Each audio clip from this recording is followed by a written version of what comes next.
इस विधानसभा क्षेत्र की सरदारी को मैं नमन करता हूं और अपनी बात को शुरू करने से पहले दो विषय जो एक उल्लेखनीय विषय है अभी तुरंत के ही है, जैसे बलराम जी का बेटा और जिसने इस क्षेत्र का नाम रोशन किया और पूरे देश दुनिया के अंदर एक परिचय बनाया, तो ये कोई आम बात नहीं होती, छोटी बात नहीं होती कि एक मिशन को लेकर के उसके ऊपर पूरा जीवन लगा देना और सारे सपनों को उसी दिशा में मोड़ देना।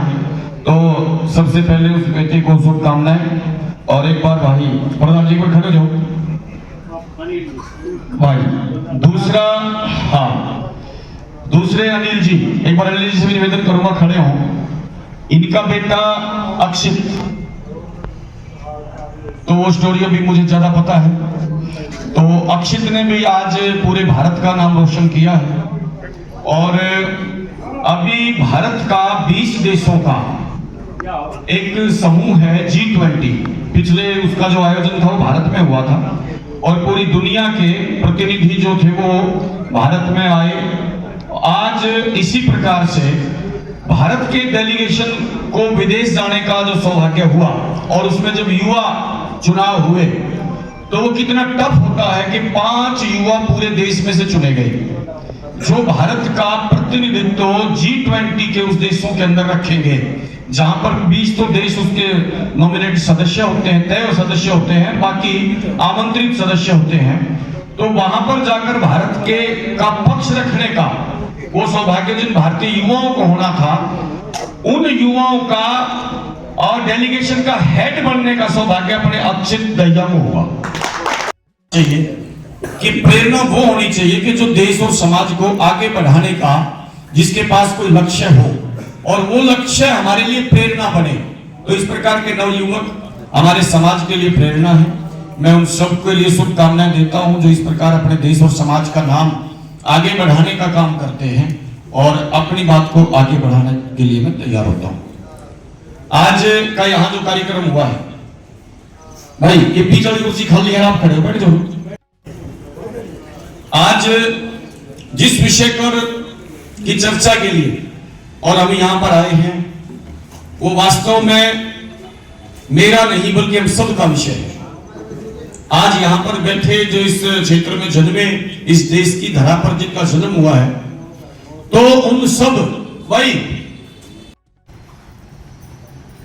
पिछले काफी वर्षों से जब से हमने होश संभाला है, तो ये जो खुशहाल सिंह दहिया का जो एक कैरेक्टर है, तो आप अगर गूगल करोगे तो गूगल पे मिलता है, विकिपीडिया में जाओगे तो वहां मिलेगा खुशहाल सिंह दहिया। कौन खुशहाल सिंह दहिया? जिन्होंने कि जब गुरु तेग बहादुर की शीश की रक्षा करते हुए शीश दे दिया, ऐसे 4 लाइनों में विषय खत्म हो गया। लेकिन आप कल्पना करो कि किसी ने सिर कटवा दिया अपना, कह अपने लड़के को कह के भाई तू मेरा सिर काट के दे दे, नारायण जरूर जी, बस इतनी तो बात है और वो इतनी ही में खत्म है। लेकिन मूल मुद्दा क्या है कि अगर आज हम अपनी परंपराओं, अपनी मान्यताओं के साथ जिंदा हैं, आज इस देश की संस्कृति के साथ, उस वैदिक परंपरा के साथ अगर जिंदा हैं, तो किसी को यह भ्रम नहीं होना चाहिए कि आप फ्री में जिंदा है। खरमपुर से बसंत भाई, हमारे पूर्वजों ने उसके लिए कुर्बानियां दी है, बलिदान दिए हैं। और ऐसे असंख्य लोग होंगे जिनके हम नाम नहीं जानते, जिनकी चिताओं पर ना फूल चढ़े ना दीप जले, और इसी प्रकार से वो निपट गए। क्योंकि किसी को हमारे यहां धर्म करने का जो मूल बताया वो ये है कि ऐसा पुण्य करो कि दाएं हाथ का बाएं आपको ना पता लगे।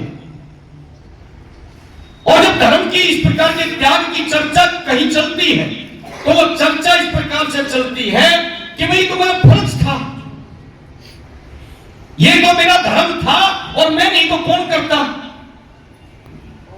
ये परंपरा हमारी नहीं। ये तो क्या है कि हम कैमरों का लाभ ले लेते हैं, अब कि किसी अस्पताल में गए गरीबों को 2 केले देते हुए फोटो, फिर फेसबुक पर, फिर अखबार में भी उसको कटवाओगे, बोला फल बांटे फलाने समाज सेवी ने। वास्तव में समाज सेवी कोई कोई क्यों होना चाहिए? हमारे तो खून में है कि जब हम लोग सुबह उठते हैं तो गाय को रोटी देना, चींटी को आटा देना, मछलियों को दे के आना, यानी हम यज्ञ करना, प्रकृति को शोधन करना, ये सारा का सारा काम तो हमारी संस्कृति में है। और ये जो बलिदानों की परंपरा है, जो बलिदान देना है, जो ये जो यज्ञ है, ये वास्तव में आहुति जो देते हैं वो क्या है? इसी प्रकार इस देश को, इस धर्म को जिंदा रखने के लिए इस देश के हजारों, मैं पढ़ रहा था महर्षि दधीची का विषय, जो दैया खाप से, दैया परिवारों से जुड़ा हुआ भी विषय आता है कि दधीची को के पास जब देवता आए और उन्होंने कहा कि इस प्रकार के तपस्वी की हड्डियों का एक वज्र बन के अगर उस राक्षस के ऊपर हम हमला करते तो इस प्रकार की हड्डियां चाहिए, जिसकी वर्षों की तपस्या से वो हड्डियां एक वज्र का रूप ले चुकी है। और उस दधीची ने अपने शरीर का सारा मांस लुचवा के उन हड्डियों को उस आतताई राक्षस को खत्म करने के लिए दे दिया था। दधीची का वो बलिदान आज भी आप कहीं पर भी ढूंढोगे तो इससे बड़ा बलिदान लगता नहीं। शरणागत के लिए अगर हमने कोई हमारी शरण में आया, वो कबूतर और बाज की कहानी जब हम सुनते हैं तो वो कहता है कि राजा का धर्म ये है कि कोई शरण में आया उसकी रक्षा करे, तो बाज कहता है कि रक्षा, राजा का धर्म ये भी है कि किसी का मुंह काटने वाला ना छीने, प्रकृति ने इसके ऊपर मेरा अधिकार दिया है, ये शिकार है मेरा, तो इसलिए मेरे पास, मेरे लिए क्या है आपके पास? तो बोला इतना मन में पेट भरना है अपना, अब पेट भरना है तो यहां धर्म निभा। और उस राजा बलि ने, उस बलि से ही बलिदान शब्द चला था। उस राजा बलि ने अपने शरीर का मांस तराजू में रख दिया, इधर कबूतर बैठा दिया, और वो कबूतर में इतना वजन बढ़ता चला गया कि राजा का सारा मांस कट गया, खुद राजा सीवी बैठ गया और बोला भाई तुम नहीं खा लेंगे। के बलिदान इस हमारे खून में और हमारी हवाओं में बहते हैं। उसी प्रकार बहुत पुरानी बात वो नहीं है कि जब कश्मीर के अंदर एक सूबेदार को भेज दिया मुसलमानों ने, औरंगजेब ने, और कह दिया कि पूरी कश्मीर के अंदर एक भी हिंदू दिखना नहीं चाहिए, एक भी मंदिर दिखना नहीं चाहिए, एक भी जनेऊ, एक भी चोटी दिखनी नहीं चाहिए। तब वहां जाकर के वहां के कश्मीरियों ने एक दल बनाया और बोला भाई इसके लिए तो बात में करने के लिए, इसके लिए तो बलिदान चाहिए। इतना बड़ा साम्राज्य, दक्षिण में क्या, उत्तर में क्या, पूर्व में क्या, भारत के हर क्षेत्र में इतना बड़े साम्राज्य के साथ कौन लड़ेगा? तो कहा कि बलिदान चाहिए, बलिदान। और जब वो जाकर के गुरु तेग बहादुर जी के उस गुरुद्वारा उसके पास पहुंचे, अब गुरु तेग बहादुर कौन थे? एक भारतीय संत थे, जिसकी कोई, ये सिख तो बाद में बने, बाद में सिख का मतलब शिष्य, सिख का भी कोई बहुत बड़ा कुछ अंतर नहीं है। तो उन्होंने कहा कि हिंदू धर्म को बचाने के लिए बलिदान चाहिए। अब ये शब्द आया तो बलिदान कहते ही सारी सभा शांत हो गई, और जब सारी सभा शांत हो गई तो एक छोटा बालक 7-8 साल का बाद में वो अपने पिताजी को कहता है कि पिताजी बलिदान तो किसी महापुरुष, बोले किसी महापुरुष का बलिदान चाहिए, किसी ऐसे पुरुष का बलिदान चाहिए, ऐसा आदमी नेतृत्व करे जो बदल सकता है चीजों को। तो इस प्रकार से वो बलिदान हुआ। उन्होंने कहा कि पिताजी आपसे बड़ा बलिदान कौन हो सकता है, आपसे बड़ा महापुरुष कौन हो सकता है? तो गुरुजी ने भी कह दिया, भाई जब छोरे ने कह दी तो बोला भाई फिर तो चलो भाई, और कह दे लिख दो भाई चिट्ठी। तो औरंगजेब को चिट्ठी लिखवा दी जाती है। औरंगजेब को चिट्ठी लिखवा करके चिट्ठी के अंदर बड़ा बताया जाता है कि गुरु तेग बहादुर को हिंदू धर्म से बदल दो, इनको मुसलमान बनवा दो, सारा उत्तर भारत आपके चरणों में होगा। मारकाट छोड़ दो, ये मारकाट बंद कर दो, हम तैयार हैं, हम अपने जनेऊ काटने के लिए तैयार हैं, मुसलमान बनने के लिए तैयार हैं, लेकिन हमारा नेतृत्व कौन करेगा? वो गुरु तेग बहादुर करेंगे। और वहां से गुरु तेग बहादुर जी चल पड़े। वो कश्मीरी पंडित भी साथ हुए और समाज जहां जहां से निकलते चले गए, लोग उनके साथ खड़े होते चले गए और दिल्ली जाकर के पहुंच जाते हैं और वहां उधर से पूरा घूमते हैं और आगरा की तरफ से प्रवेश करने का शुरुआत करते हैं। तो वहां के एक सूबेदार ने उनको गिरफ्तार कर लिया। औरंगजेब को बताई तो औरंगजेब बड़ा खुश हुआ और बोला ठीक है भाई बिठा दो, और जाकर के अलग अलग कोठरियों के अंदर, पिंजरों के अंदर उनको बंद करने का काम कर दिया।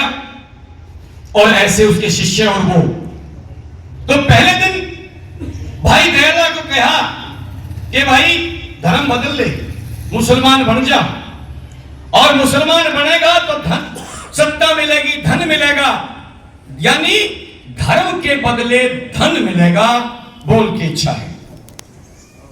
बोले थारा जो मूड है तुम वो ही करो, मेरी इच्छा तो गुरुजी ने बता दी। और एक उबलते कढ़ाई के अंदर उनको बिठा दिया गया, एक पानी में बिठा दिया गया, नीचे आग जला दी कढ़ाई के तरह, पानी आराम आराम से गर्म होता गया, हाथ कढ़ाई के उस कुंडा के ऊपर बांध दिए गए। आप कल्पना करो कि ताता पानी पड़ जाए किस प्रकार की स्थिति बढ़ती है। वो पानी तो आराम आराम से गर्म हुआ और उबल गया उसके अंदर, और उसके अंदर उबल करके मुंह से ना आ करी ना ओ करी, जिस धर्म में पैदा हुआ था उसी धर्म में मौत को वर्ण किया। और ये जानकारी के लिए बता दे, किसी के दिमाग में जातियों के भी बड़े बहरे वे बहते रहते हैं, अखाड़े खुले रहते हैं, वे सारे अलग अलग जातियों के थे। दूसरा मतीदास ब्राह्मण था, दूसरा लखीशाह बंजारा। और जब गुरुजी ने ये कहा कि भाई ठीक है ये सिर काट लो, अब अगले दिन बारी कैसे 5 लोगों को, किसी को पानी में उबाल के मार दिया, किसी को रुई के बंडल में लपेट के ऊपर तेल डाल के तेल में आग लगा दी और तेल उसके ऊपर गर्म तेल इस प्रकार के उसके शरीर के ऊपर बहता चला गया और उसकी मौत हो जाती है। और तीसरा एक को एक लकड़ी के फ्रेम में कस दिया गया और ऊपर से आरा चला दिया गया और टुकड़े कर दिए उसके, लेकिन उसके मुंह से उन्होंने जो तय करके आए थे। और जब गुरुजी की बारी आई तो गुरुजी से बोले कि भाई तू दिखा अपना चमत्कार, तो गुरुजी है कहा। तो बोले भाई ठीक है, चमत्कार ले आए बाहर और बोले भैया शिर करके देखो अलग। तो एक पर्ची लिखी उसके ऊपर लिखा था कि शीश दिया पर सार नहीं।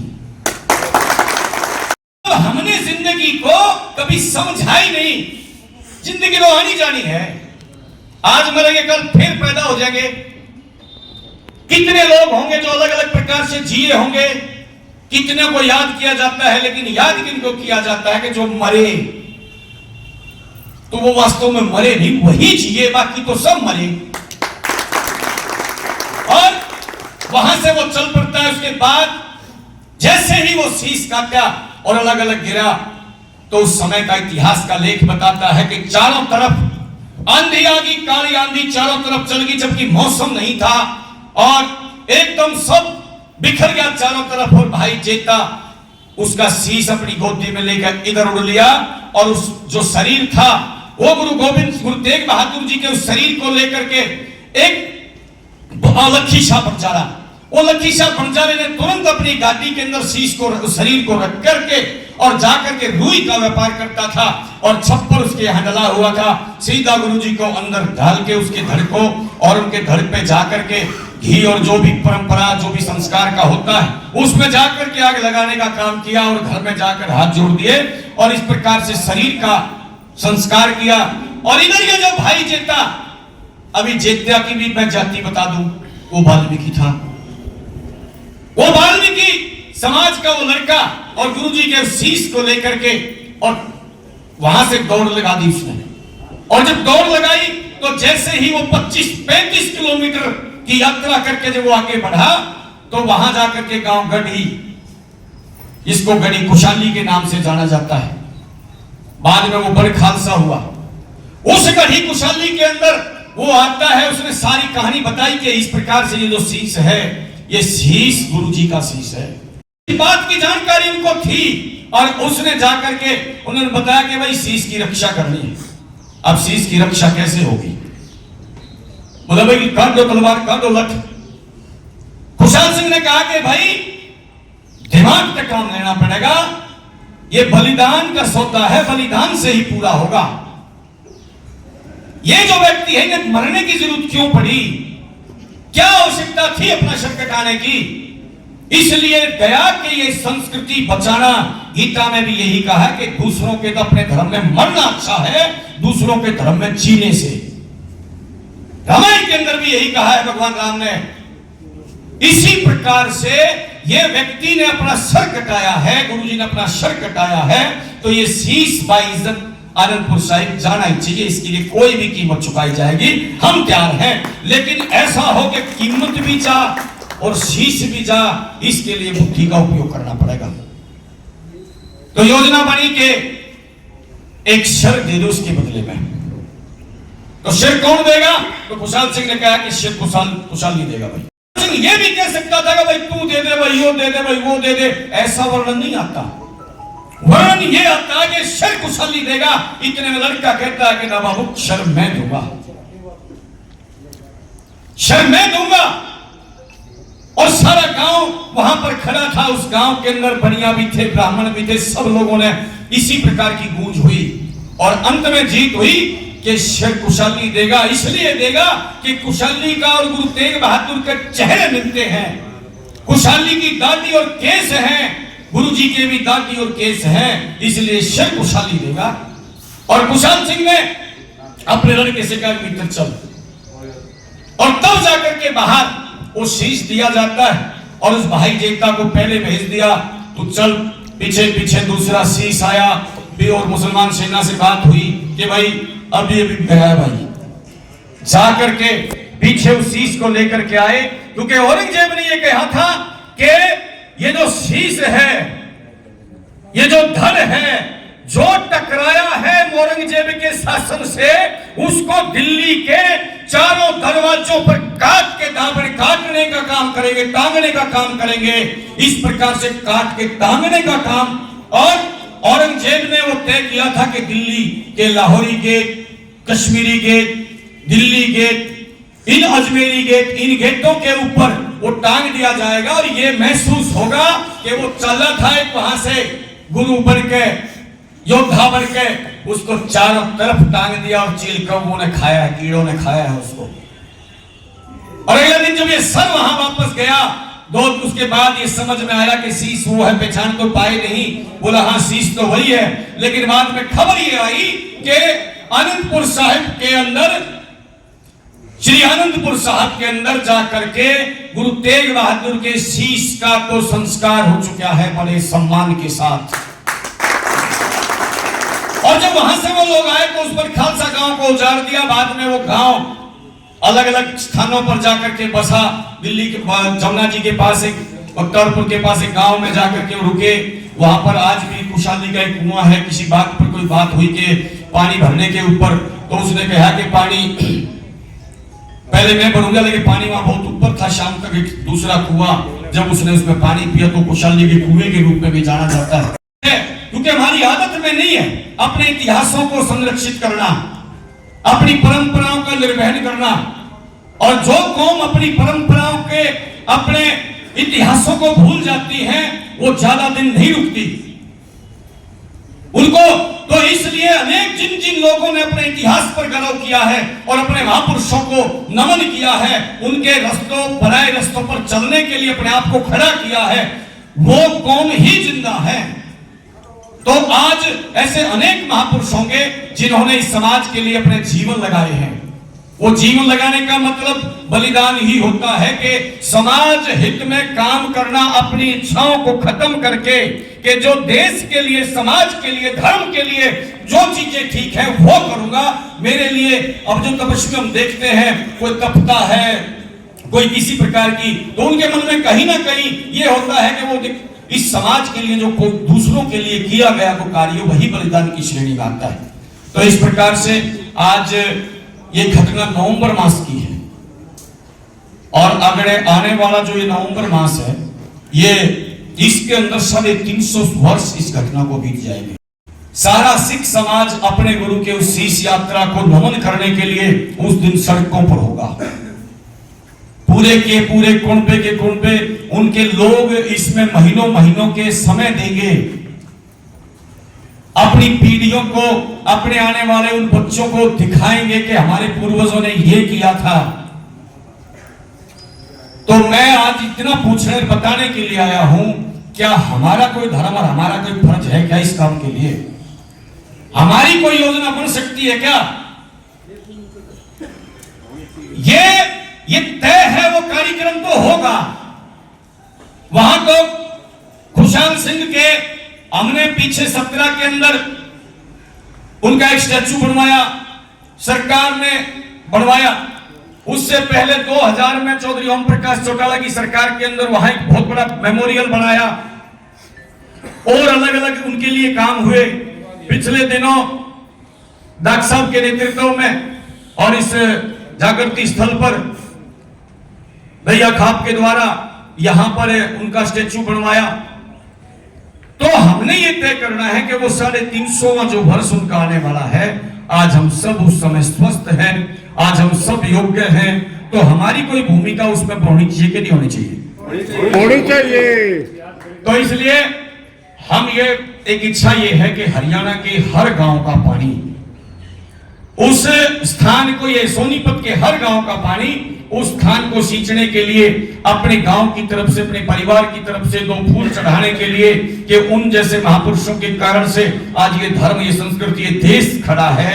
तो हमारा सबका फर्ज बनता है कि इस योजना, एक ऐसी योजना बने कि मैक्सिमम ज्यादा से ज्यादा संख्या में लोग वहां नवंबर मास में पहुंचे। उससे पहले हमारी एक इच्छा है कि एक युवा सम्मेलन हो, वो हमने उसकी तारीख रखी है 27 सितंबर, जो शहीदी दिवस है, तो उसकी एक तैयारी हो। हमने उसके लिए विचार किया है कि मातृशक्ति का एक सम्मेलन होना चाहिए, क्योंकि अपने बच्चों के अंदर देशभक्ति और राष्ट्रभक्ति का भाव अगर कहीं से पैदा होता है तो वो सबसे पहले मां के ही मुख से वो सुनता है। तो इसलिए माताएं भी इस कार्यक्रम में, एक माताओं का एक बड़ा सम्मेलन होना चाहिए।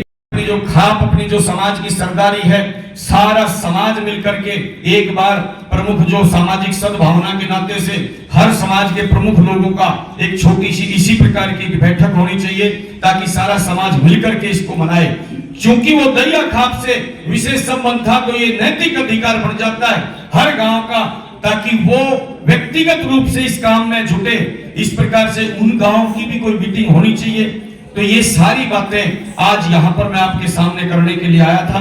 हमारी योजना ये है कि हम ऐसे ही एक 4-5 गांव का एक मंच बनाएंगे और उस 4-5 गांव के अंदर 2 लोग उन गांव को संभालने के लिए काम करेंगे भाई। उसके बाद गांव के अंदर, समझिए यार, टाइम देगा रहा हूं, तो जो ये सारी बातें हम उस गांव के अंदर एक समिति का गठन हो, गांव में एक आयोजन समिति बने जिसमें 11-21 लोग खड़े हों। वे 11-21 लोग गांव में से एक 200-250 लोगों की सूची बनाएं, उसमें माताएं बहनें सब, उसमें बच्चे भी उसमें आए, ताकि कभी लगेगा इतने थे जब हम वहां गए थे। बच्चों के मनों पर, मस्तिष्क में आ जाती है ये बात, तो परिवार सहित बच्चों को भी लेकर के उसकी योजना बने। गांव में से, हर गांव में से 4-5 बसों की व्यवस्था बने कि गांव का हर परिवार में से 5-5, 4-4 आदमी वहां पर पहुंचे। इस प्रकार की योजना बने, अपने घर से जल लेकर के आए ताकि उस राह को सींचने का मौका मिले। तो ऐसा एक कार्यक्रम हम लोगों ने विचार किया। आज डॉक्टर साहब ने, भाई सुंदर जी ने, हमने सभी साथियों ने, सुरेंद्र जी, तो सभी लोगों ने ये योजना बनाई कि हम आप लोगों के साथ बैठ करके एक बार इस विषय को आगे आपके पाले में डाल देंगे, फिर आप अपनी योजना अनुसार क्या होना इसमें चाहिए वो इसके अंदर कर दे। तो ये सारी बातें करने के लिए मैं आया था। ये हमारी योजना है कि एक कमेटी का गठन इसमें करेंगे ताकि पूरे हरियाणा से भी लोग आएंगे। इसी प्रकार की बैठक हर विधानसभा के अंदर लगभग 10-12 जिलों के अंदर हम ये कार्यक्रम करने वाले हैं। तो ये सारी चीजें हमने तय करी है। इसमें अगर कोई और आपका सकारात्मक अच्छा कोई विचार अगर बढ़ता है तो वो आप बताएं, ताकि उसको भी इसके अंदर जोड़ा जा सके। तो ये सब बातें करने के लिए अब दूसरा है कि वो किसी के कोई काम वाम भी होंगे तो वो जब हम यहाँ से आखिरी वो चलेगा ना ये कार्यक्रम समाप्ति के बाद, फिर हम उन पर चर्चा कर लेंगे। नमस्कार, मैं डॉक्टर स्नेह प्रभाकर, हड्डी रोग विशेषज्ञ। मैंने यहाँ Hoshiyar Singh memorial hospital Delhi road Kharkhoda में ज्वाइन कर लिया है। अब हम यहाँ पर रोज़ाना हड्डी की ओपीडी की शुरुआत कर चुके हैं। इस हॉस्पिटल में आप अपनी हड्डियों की सभी समस्याओं को लेकर के, जैसे जोड़ दर्द, बैक एक, नी रिप्लेसमेंट, हिप रिप्लेसमेंट, मोच आना, गठिया, बच्चों की हड्डियों की समस्या, पैर का टेढ़ापन, हाथ का टेढ़ापन, इन सभी प्रकार की सभी जटिल से जटिल और सरल से सरल हड्डियों की सारी समस्याओं का इलाज का समाधान के लिए आप इस हॉस्पिटल में आ सकते हैं। हमारे यहाँ पर सारी आधुनिक से आधुनिक सर्जिकल टेक्निक्स से हम पेशेंट को ऑपरेट करके पेशेंट को ठीक करते हैं। यहाँ पर हमारे हॉस्पिटल में ही सारी फार्मेसी और सारी ब्लड इन्वेस्टिगेशंस, एक्सरे मशीन्स और अल्ट्रासाउंड की भी सुविधा उपलब्ध है। आप ही के शहर में होशियार सिंह मेमोरियल हॉस्पिटल में हड्डी की इलाज की व्यवस्था अब शुरू हो गई है। धन्यवाद।